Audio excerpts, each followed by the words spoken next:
expectations of when it's appropriate to use violence. Those are tied to social controls and social institutions.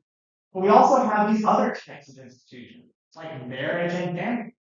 It's been argued that marriage and family exist in large part sort of evolutionarily. They exist in large part because they need to control the behavior of movement, what evolutionary psychologists might argue.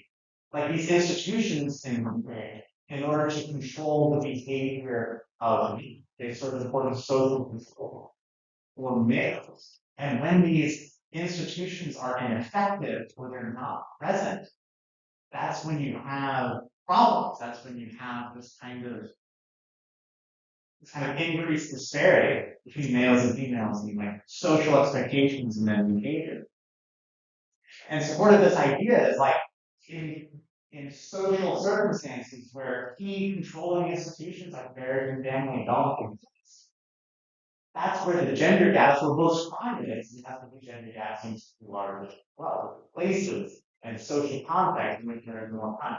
It's a little bit after I'll give you an example. Do you know the state highest violent crime rate? Does anybody know the state with the highest violent crime rate? Not do it. That's cheating. Chicago is not safe. And it's funny, don't feel bad because somebody said that once. I can bank on it. I could bet on somebody was going to say it. Yes, it's not California. Nothing hate about California. New York? Not Florida.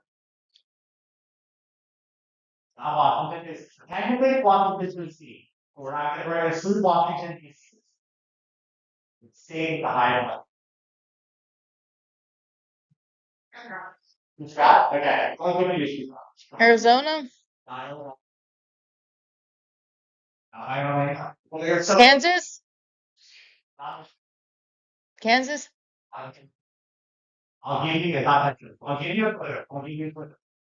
Where are there the fewest links? Okay. There you go. Syllabic.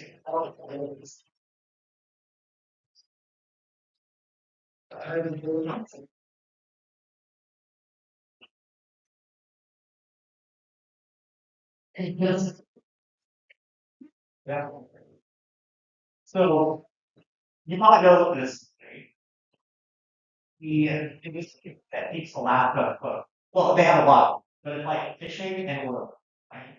Those are the two male-dominated industries. So the gender rate in Alaska, the population is very disparate. This was no surprise then that again, counting for BC was kind of no Wild Wild West. Like, no. DC's like if you're not been in DC for long, like you can't where you go. But in general, it's one of my favorite things.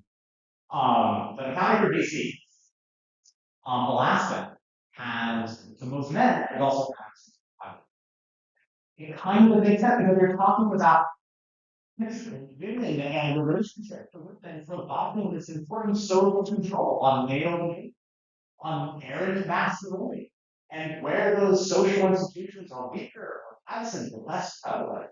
It kind of makes some sense that when you remove these kinds of social control, especially violent type crimes, ones more likely to occur. A little bit of tenuous kind of related, a little bit theoretically, but we can kind of see how this works sort of at the macro level. Another idea related to this, like male versus female social control mechanism, you also have the idea among adolescents. We talk about adolescents. But what is it about adolescent males that is different than adolescent females? We talk about sort of other stuff, sort of like gendered expectations there. But how does that work among kids? Well, one way that it works among kids is because male and female children are parented different. How many of you have an opposite sex sibling who was parented differently from you? Yeah. Any stories that anyone would like to share?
Yeah.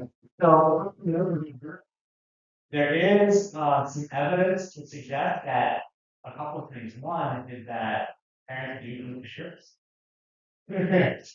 Sadly, they do think favorites. It's not always the older child that's the favorite, but the older child, but the children notice that. That's the other thing. The children know which one is the favorite. So my wife is one of two, and she knows that she's the favorite of some of her brother. They just in my house, she's the older kid, yeah.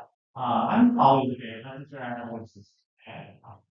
But there's no, I was able to do all this stuff. My mom used the stuff that I was involved in when I was in college, the stories that I have all in those class. She's like, I don't know, I simply felt like she had so much and many expectations on her. My sister is overtime. I know. But something we do is that burger doesn't fun fact.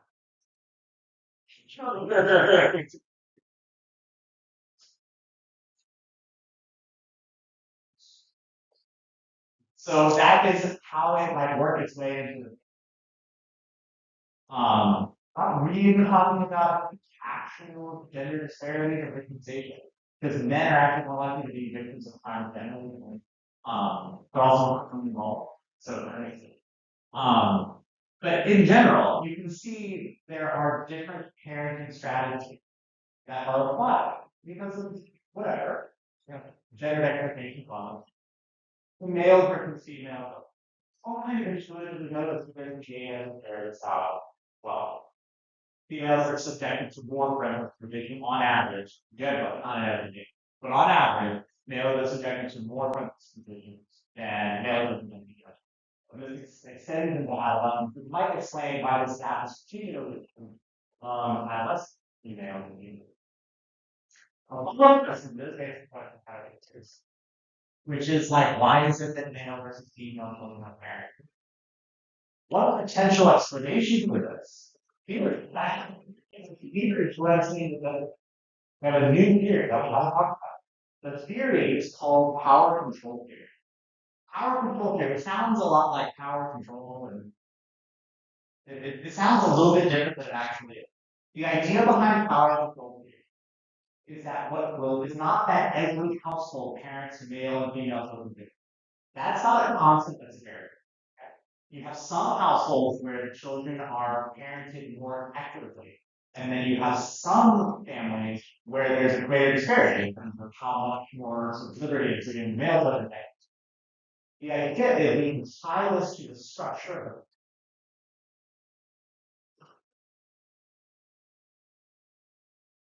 Yeah,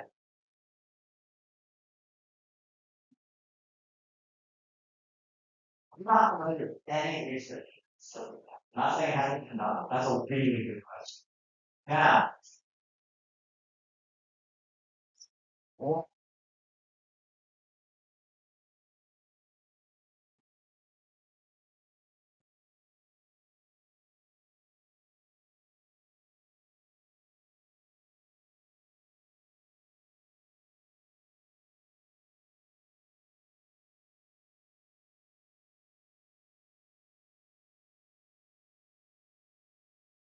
well,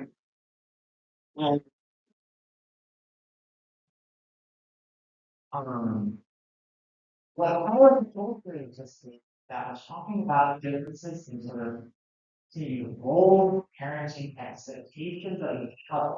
Okay, so we're usually talking about like the power dynamic between the parent. So the idea is that in households where the parents sort of share more everything, there's more equitable authority, there's more equitable everything, parenting roles and all that sort of thing, more like equal kind of parenting relationships. The parenting of the children of different sexes is more equal as well. So the idea is that more equal parents who are sort of more equal in their relationships to each other, will parent their children of different sexes more similar. You know, you can kind of see this aggregated up. In parenting relationships where, say, the father has more power control, whatever, than the mother, that's where you see the argument goes, theory goes. You see the greater disparity in parenting strategies that are applied to male versus female children in terms of being male more for lenient expectations assigned to them than female children. That's basically what all of this says. It's the expectation of the gap of expectations is a product of basically inequalities, potential inequalities between the parents and their relationships to each other. So we're making a distinction between egalitarian households, egalitarian relationship between parents, and how that works its way into different parenting male and female. In terms of the literature to back up this theory, it's kind of mixed. There definitely needs to be more out there on this. The theory's been around for 30, 40 years. There hasn't been nearly as many tests of this idea as there are like self-control theories. This is definitely an area we need to study more, but I would say that in general, there's like some support for this. But when there's only some support, you kind of get a little bit, does this actually work the way we I really like robust and consistent statistical relationships, correlation that we talk about it. I don't if there's only example studies, you get a little bit of some here. Another idea, potential explanation, right? Social exclusion and social control, taking different parenting styles that emerge that produce those different levels of control from male versus female. Another potential explanation is self-control. I mentioned before that availableness personality trait is strongly correlated with being female. On average, women are quite a bit more agreeable than males by a fairly substantial margin. This is probably also go down that path. I will say that probably why women are better people than men. But on average, you have higher trait agreeableness. And we talked a little bit about the idea that agreeableness and conscientiousness together kind of wake up a that is self-control.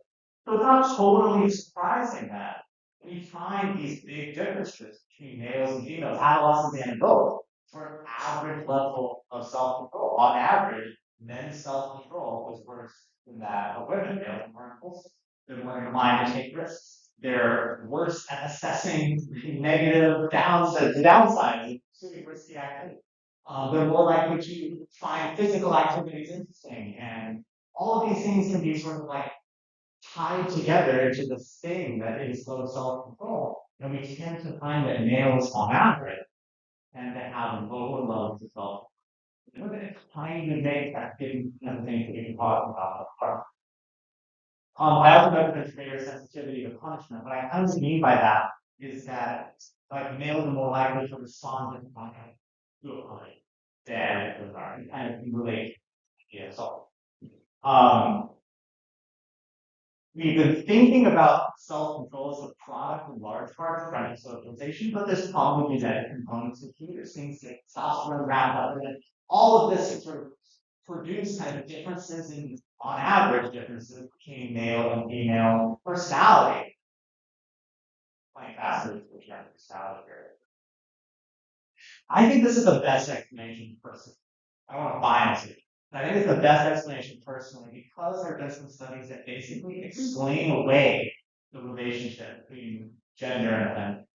There's some studies that totally explain the gender gap with self-control. The gender gap goes away when it's like statistically account for self-control. And that's really compelling. It's really compelling. There's some studies that do some of the I've done where the gender gap doesn't go away. But there's some studies where it does, and it's usually reduced like that. So